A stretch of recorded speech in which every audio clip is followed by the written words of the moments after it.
Rawalpindi dengue की शिद्दत में इजाफा 58 नए केसेस की तस्दीक और रावलपिंडी में डेंगू की शिद्दत बढ़ने लगी 58 केसेस की तस्दीक हुई है। महकमा सेहत के मुताबिक रावलपिंडी में डेंगू के बायस 11 मरीज अस्पतालों में दाखिल, जबकि अस्पतालों में ज़ेर इलाज तस्दीक शुदा मरीजों की तादाद 7 है। डेंगू से रवां साल रावलपिंडी में किसी मरीज की मौत रिपोर्ट नहीं हुई है।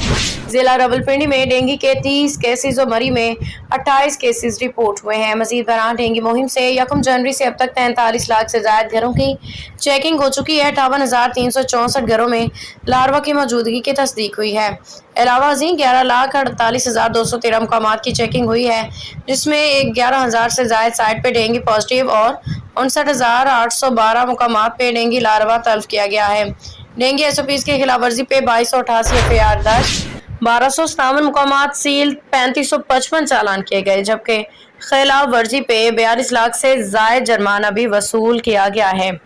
इसके अलावा मरी के इलाके फागोरी, पोथा शरीफ और गहाल में नए केसेस रिपोर्ट हैं। रावलपिंडी सिटी के ईदगाह, सेटेलाइट टाउन, बनी और गंग मंडी में भी डेंगू के मरीज सामने आए हैं, जबकि कोहटा, गुजर खान, टेक्सला, कलर सईदा में भी डेंगू केसेस रिपोर्ट हुए हैं।